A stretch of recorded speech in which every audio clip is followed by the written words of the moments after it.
Hey everyone, I'm Jenny Smith, former NFL cheerleader and founder of Built for the Poms. I can't. No. Why do we do this? I can't wait for you to join our squad and begin this journey of becoming Built for the Poms.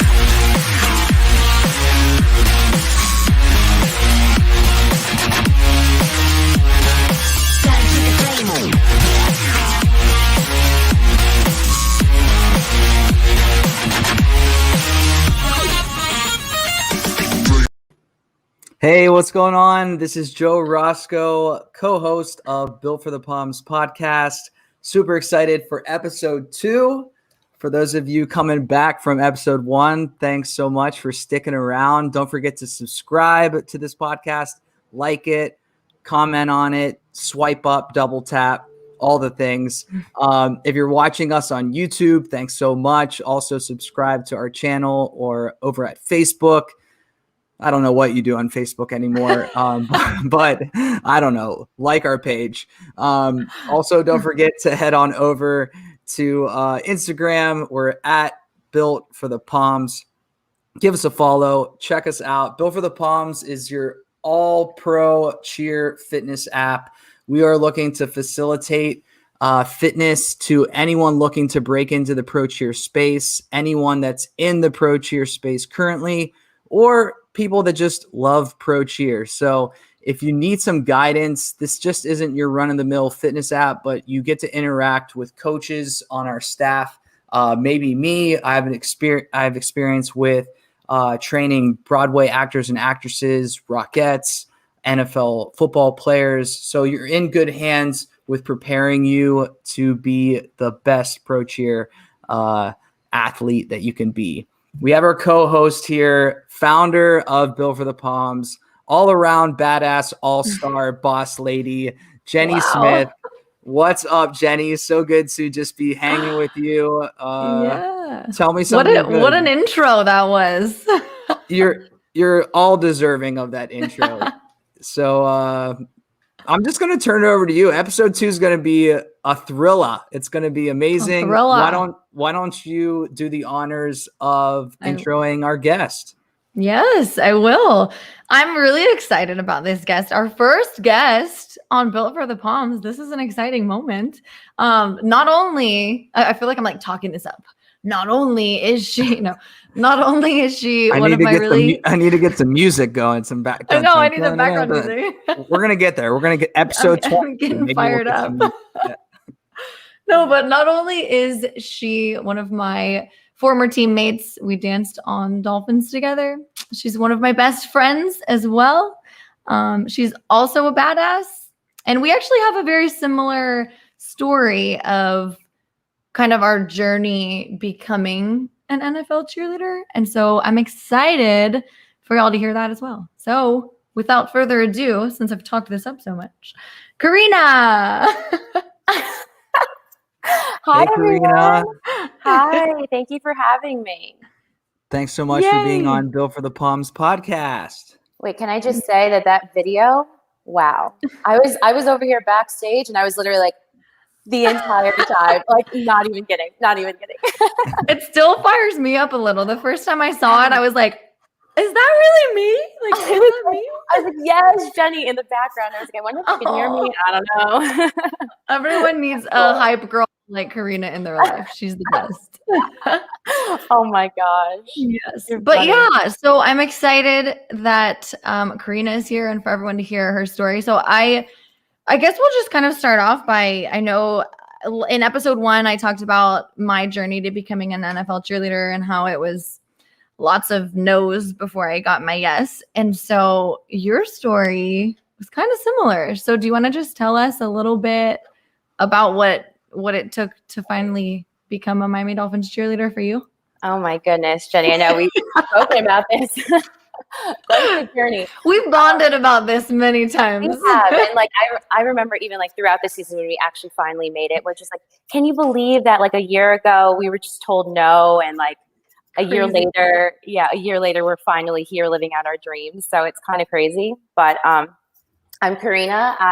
I'm from New York, originally Yonkers, New York. And yeah, I honestly, like, just like Jenny, auditioning like a chicken without a head all around New York, the tri-state area, different agencies, NFL teams, NBA teams, and honestly, it all makes sense in the end, right, Jenny? Don't you think so? Because 100%. I know that like we've heard no countless times, and I appreciate someone that has a very similar journey that, as I do, because it was hard, you know, it was really hard, like trying to just make our dreams a reality. So, you know, just trained in New York. I didn't grow up dancing. I actually started figure skating. I figure skated when I was 6 to about I like forgot about that. 15. Remember that? You're a figure skater. Yeah, That's so I was cool. like, everyone's like, I danced my entire life, and I was like, no, I'm a figure skater. We talked about that We in the did, last we did. episode, how like most girls that make pro cheer teams have this like extensive background of dance Yeah. and cheer. And I know you didn't really, and I didn't really. I mean, I danced when I was younger, but I didn't dance in college. And so not having that Right. recent background made us have to work that much harder. For sure. And then especially like when you know what you want and what team you want to make and stuff, like it gets even harder and your heart's like on the line, you know? I feel like half of it is like a mental game, don't you think? 100%. Like hearing And it's no's crazy. like all the time. It's crazy. You mentioned like it all works out. And like every no that I was told, like in that moment, I was like, I'm devastated. Like my life is over. Drama queen. But now I'm like, I wouldn't have it any other way. Like we ended up on the best team. We had the best experience, and it like makes every no worth it, which is so crazy. And I feel like that's why we have bonded so much, because we have that kind of similar story and journey, which is right. so like special.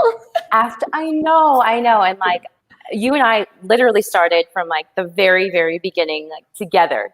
When we finally, after auditioning with a chicken without a head, finally living out our dreams, our first time even doing anything with the Dolphins was together. Like, Literally, okay, I remember, Carina. We were meant to be friends. We were meant to be friends. Yes, the first conversation I ever had with you was when we were sitting in the 72 Club of the Hard Rock Stadium, and we were waiting to get a drug test. Do you remember this? I don't know if we've ever actually talked about this. We were waiting to get a drug test because we had to get drug tested.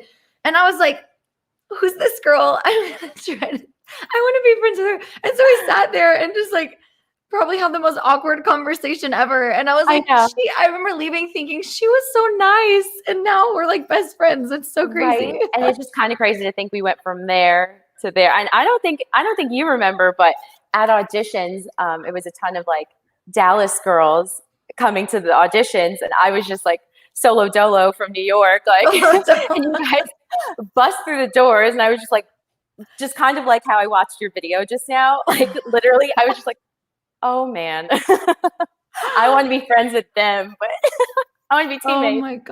Oh my gosh, we really did have all of our firsts were together. Do you remember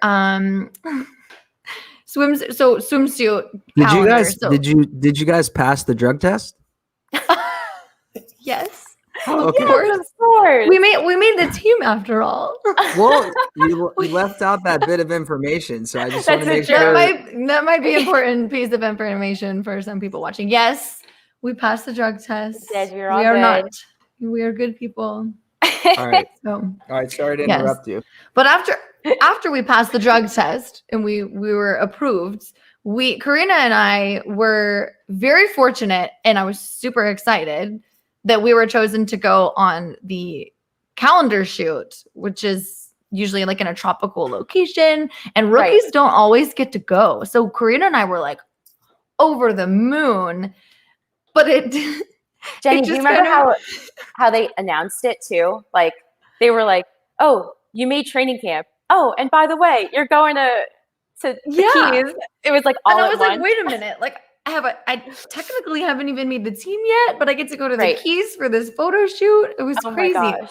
Yeah. But Carina and I were the only rookies, and all these other girls were like veterans, knew what they were doing, and were super intimidated. And it was just wow, those memories. That was Oh my gosh. we were like terrified little children, like afraid to get in We trouble were. because we did.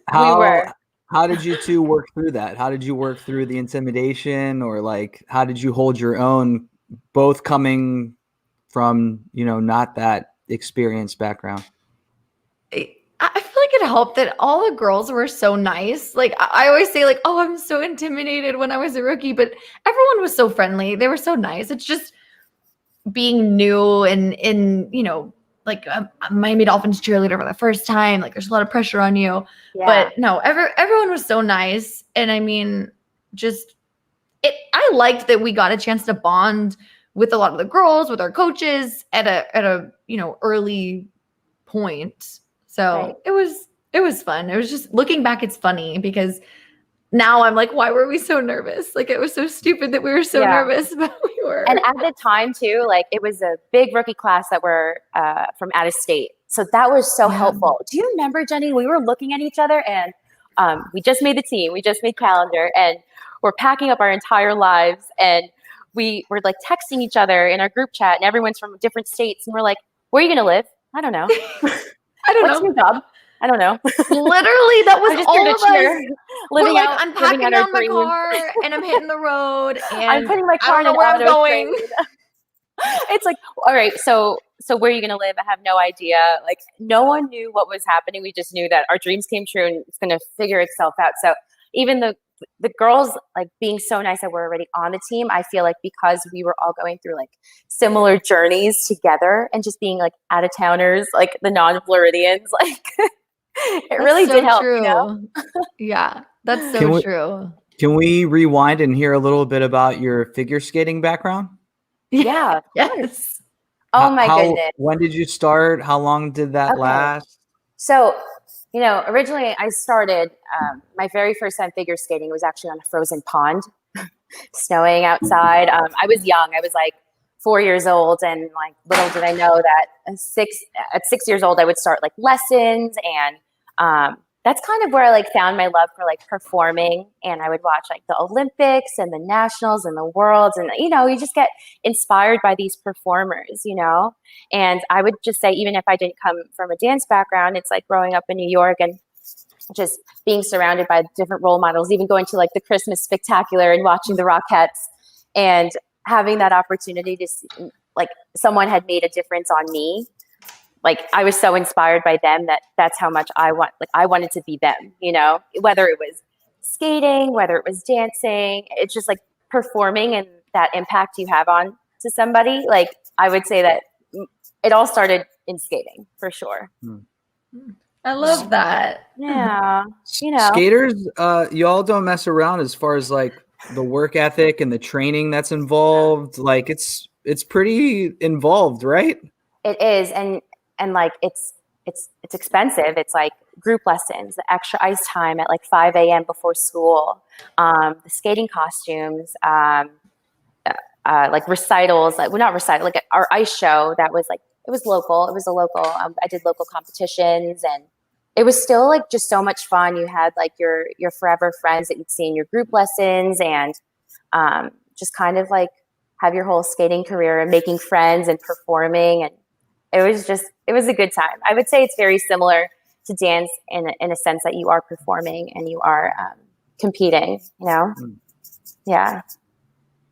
I'll leave you two back to it. Can you two kind of talk about that performance side of things? Maybe when you were auditioning or even in practice, you look at certain girls or cheerleaders and you just say like they have that it factor, like what is it about a person's performance that sets them apart? What do you girls think about that? Yeah, for sure. I feel like Carina, I feel like you and I's answers would probably be pretty similar in the sense that for me, since I don't have a strong technical background, so I didn't have that going for me.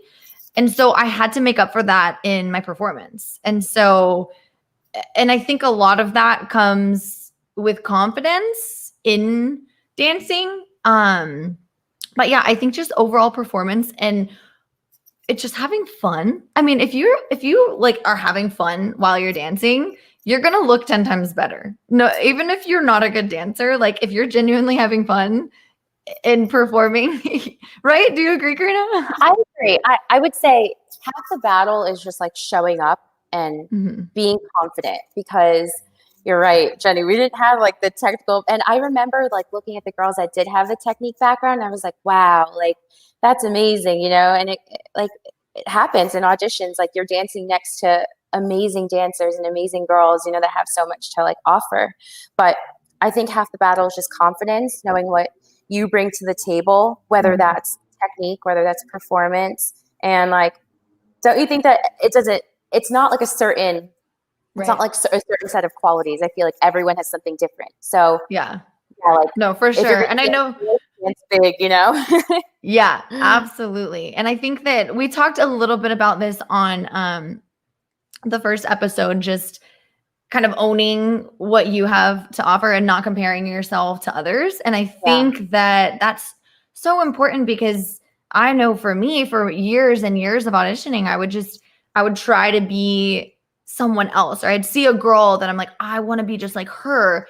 But it wasn't until I got to a point where I was like, no, I need to be confident in who I am and what I bring to the table. And I just like put all my effort and capitalized on that I was like, oh, wait, I can do this who I am, because there's a team is going to have a little bit of everything. There's the girls that are the amazing technical dancers. There's the ones that are the great performers. And then the ones who are great in the community that are great public speakers. Like there's a little bit of everything. And like you said, you just have to focus on what you bring to the table. And I think that that's something that a lot of people have a hard time doing. And I was one of them, I fell in that trap of trying to be someone that I wasn't. So, because you think you have to fit the mold, but then you're just great with like who you are, So, and I think the same way goes for when you do hear a no. It's not you. It just probably wasn't your time. You know what I mean? And like that's something that I felt like that was just so hard, like being your biggest cheerleader after hearing that no. You know what I mean? It's just like you had to really like train your mind to like use that fuel to make you train even harder, and that was hard, because like you can't help but compare yourself, but at the end of the day, it's like you're great with just who you are and what you bring to the table. Yeah, no, I love that, what you just said. I think that's so true. Yeah. It's like, I feel like that's why I was saying, like, I think half of it is like really a mental game, and like you could, like you're out there performing for like all those judges and each and every audition, you know what I mean? Hoping that you're good enough, like shaking. I'm having like PTSD as we're right. It's like my heart's starting to beat really fast. Jenny, I was looking at audition pictures and I was like, I cannot believe we did that. Don't you get that? Yes. I cannot believe that we did that.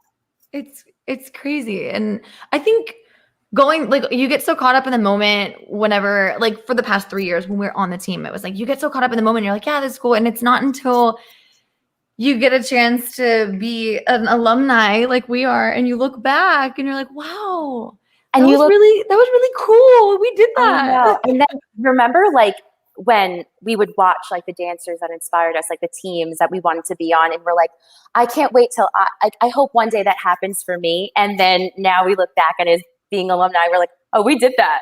Yeah. Oh, we did that. We did the thing. Yeah. No, it's crazy to think back. So crazy. It's surreal.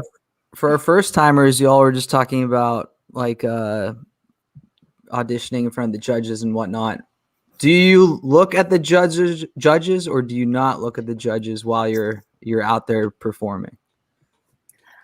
Oh, I look at the judges. Well, okay. I usually pick like one or two that I like, and they're like smiling if they're like engaged, because you got all your different kinds of judges. Like some of them are just, no matter how good you are, no matter what you do, they're not going to smile. They're just going to write their scores and look at you. And then you have like the engaged judges that are smiling and clapping and dancing with the music. Those are the ones I find them. And I'm like, I'm going to look at you and we're going to vibe off of each other's energy. Yeah. But then just like telling yourself, like, they're rooting for me. You know what I mean? Yeah. Because like, you're like, okay, like I found the one that's like, cheering me on. So you're, Yeah. I would recommend trying to do that though. Like for someone trying out, wouldn't you? I would say try to at least make a little bit of eye contact, not to the point where it's going to like mess you up or anything. But if you make eye contact and can kind of make some sort of connection without having spoken to them yet, I think that super engaging. I feel like I think, and I think that's a key factor too with being just a performer overall. Like how can like you're smiling and you want to be you want to have that impact on whoever's watching you. Yeah, I remember I used to tell myself like auditioning, like I was like, oh, I'm pretending that I am already a Miami Dolphins cheerleader. I remember that because it helps like mentally. That's such a good point. Yeah, no, you want to. What do they say? You dress for the job you want, not the job you have. Is that a quote? Right. Did I make that up? I think it's a quote. Dress for the job you want, not for the job you have. Wait, but then if you have the job that you dress up for, it's like no. Y'all are right. Y'all are right. Okay. I'm like, I might have just created a quote. I don't know. Quote Jenny Smith. We'll see on Joyce. Yeah, you better include my name under that one. Yeah. There it is. Yeah. Oh, that's funny. No, but yes, that's very true. And that kind of gives you the confidence if you're already acting like you are at that level. Right. I would say one important thing about like auditioning, because it can be so nerve-wracking, is just like kind of already, but like weeks before or like even a year before, like when you're prepping, kind of just like manifesting it and start believing it and like telling yourself like, I'm a blank dancer. I am it could go for your career too, I feel, because auditions like prepare you for like life in general too. Really? Yes. 100%. Like every aspect of it, just like it's like you said, it's such a mental game. And if you can mentally get yourself strong to, like you said, put yourself in that position and just give yourself the confidence. Yeah, it's such a mental game. And yes, translates into life 100%. I feel like even in like job interviews that I've had lately, because I just switched my full-time job. Right. I've bringing up that I was a Miami Dolphins cheerleader. I'm always kind of apprehensive about it because I'm like, how are they going to take it? Are they going to think I'm bragging? But it's crazy how positive the feedback is. Even in a professional career setting, they're like, oh, that's really cool. Tell me more about it. And I feel like I can share those experiences. And I just feel like all of that launches you for great things in life and like sets you up in the weirdest way. But yes.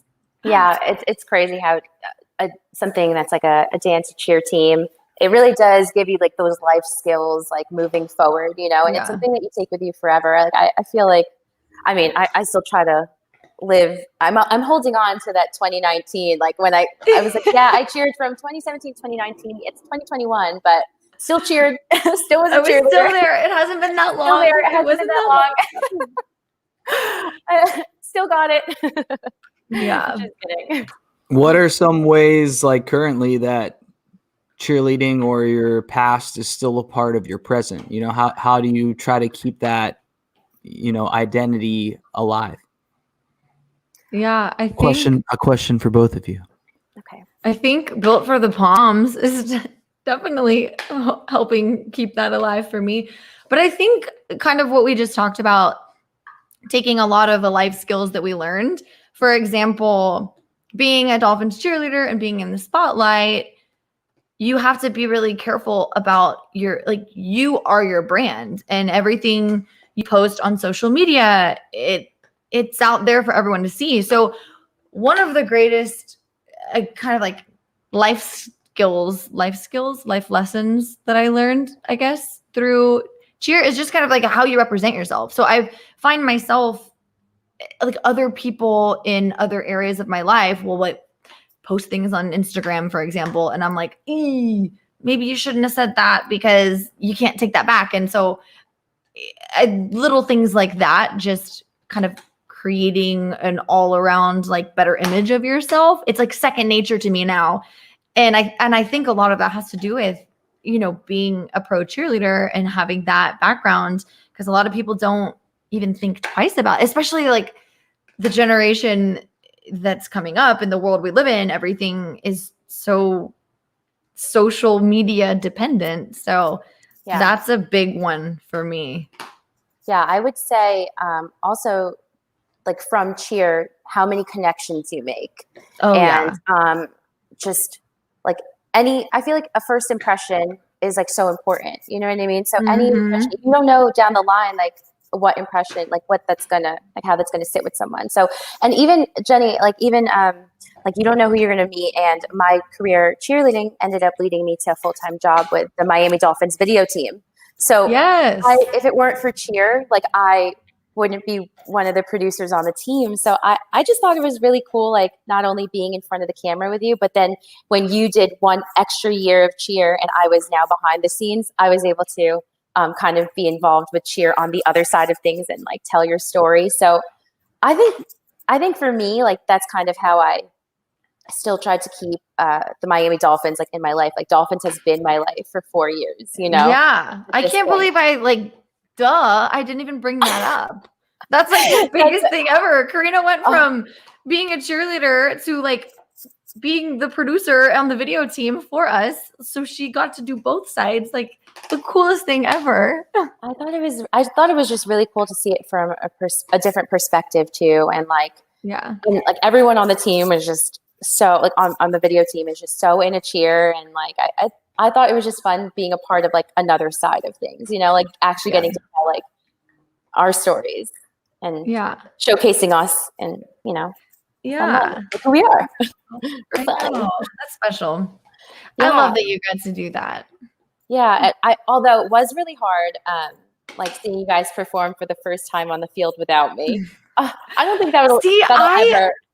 I feel like I lucked out with me retiring when I did, because my last season was right before COVID and before everything went virtual. So I still haven't had that moment of like having to watch the girls on the field without me. Cause that would have made it so much harder for me this past year. But since everything was virtual, it was kind of like out of sight, out of mind. But if they would have been on the field, I would have been like silently crying myself to sleep because that would have been so hard. I would have missed it so much. But I was like with my team and I'm like, oh, like I miss them watching them on the field, like hyping them up. But it was so sad. I just like miss dancing with you guys, you know? And I guess how that relates for like girls that are just making the team, like enjoy every single moment.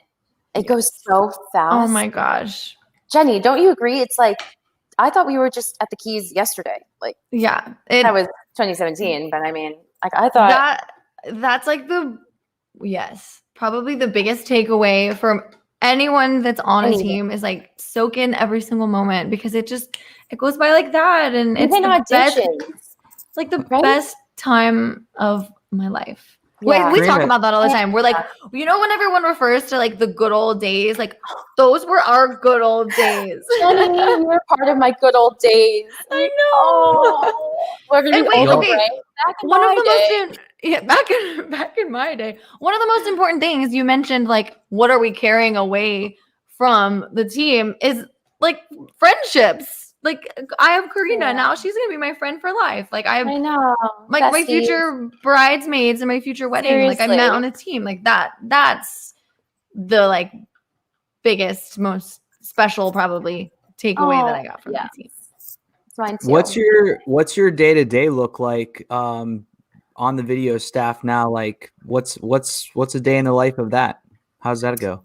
Well, obviously it was a little different this season with COVID, but I'm one of the associate producers on the video team. And before COVID, I had a great deal to do with cheer, which is really cool. Just kind of like brainstorming like different videos to showcase who they are as like a person, like behind the Poms. And I loved being a part of that, you know, because like I know those girls like personally because I cheered with them and for 2 seasons, and now like getting the opportunity to showcase that and being a part of like the production staff and the video team, and they're all super talented and they were just into the stories as much as I was. I thought it was just so cool, and we were going through a couple of changes with the brand and cheer, and I just thought being a part of that overall was just really cool. But a day in the life, I would say lots of brainstorming, coordination, communication, thinking of different videos that are good for social, being a part of executing that too. That's super important. And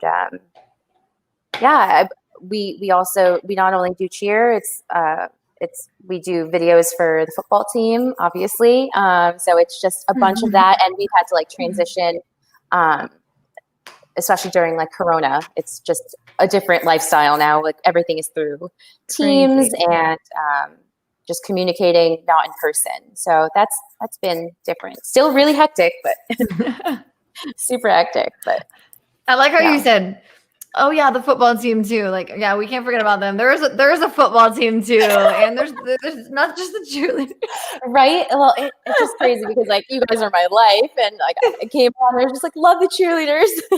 Anything with cheer, put me on it. Like I love that. They all know. They're like, Karina's gonna love that. Anything from cheer, I was assigned to. Yeah.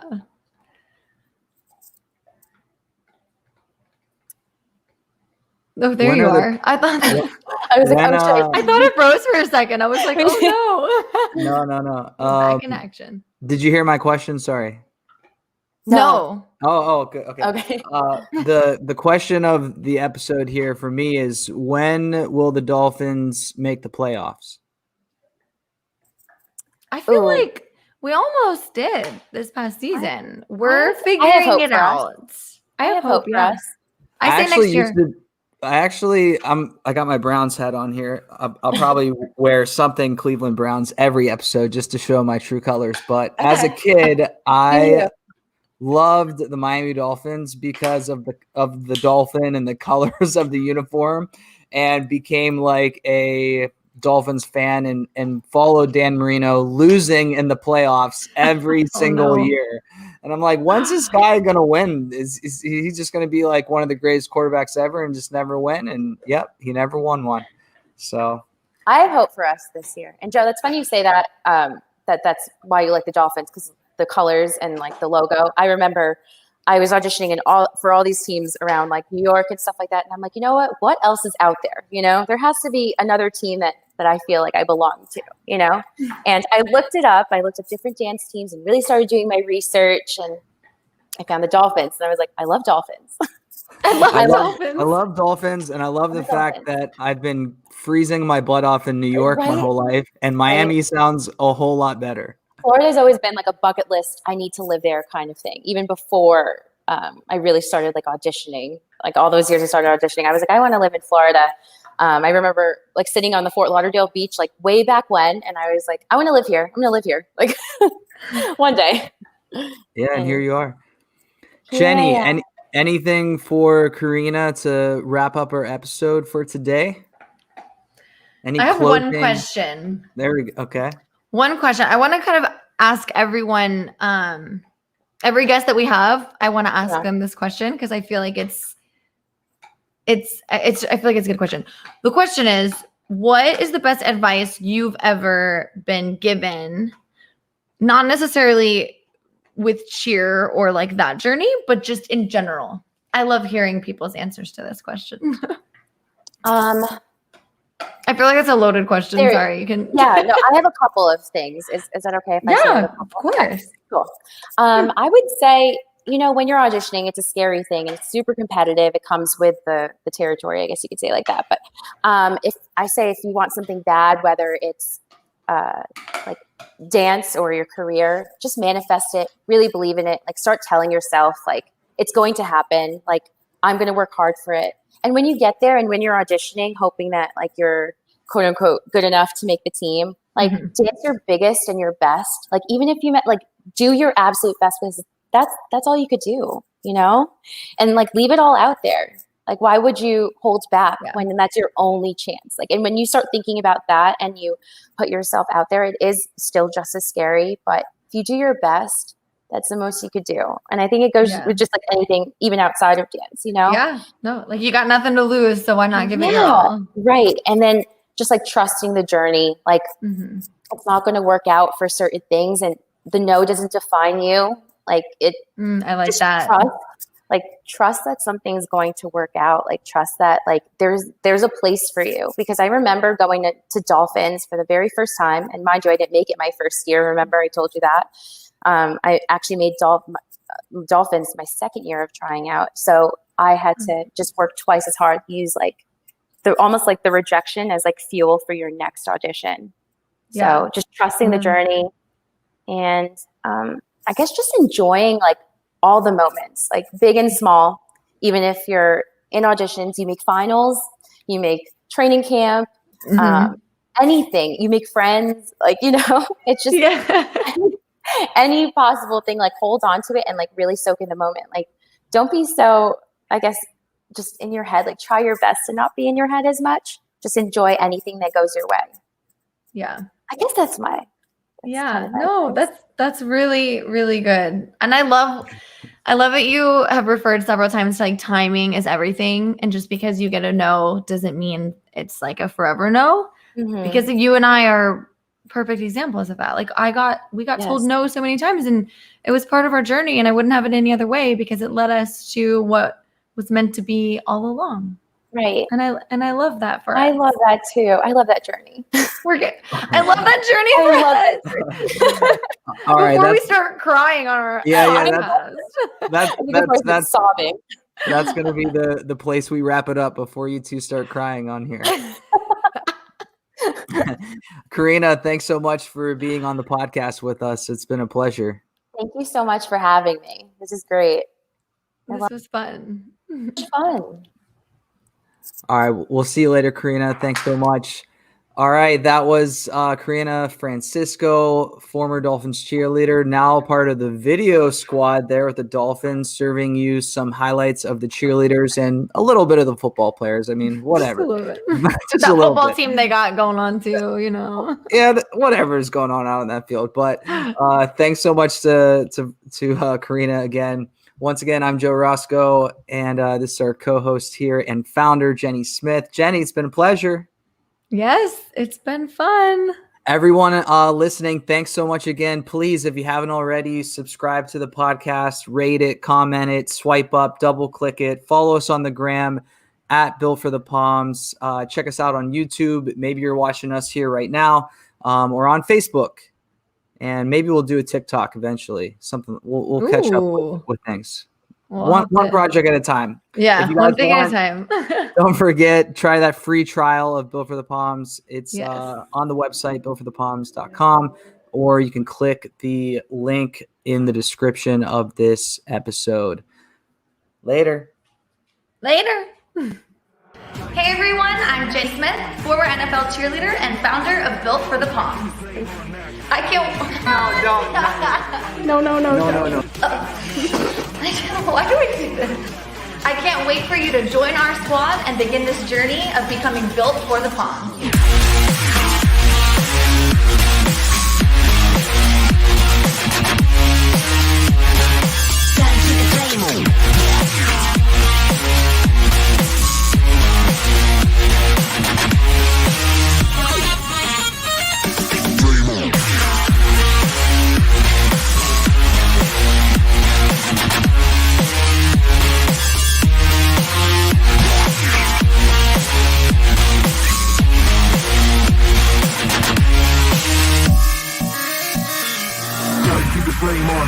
I'ma keep it going till there ain't nothing left. Going till there ain't nothing. Keep the flame on max. I'ma keep it going till there ain't nothing left. Going till there ain't nothing. Keep the flame on max. I'ma keep it going till there ain't nothing left. Going till there ain't nothing. Keep the flame on max. I'ma keep it going till there ain't nothing left. Going till there ain't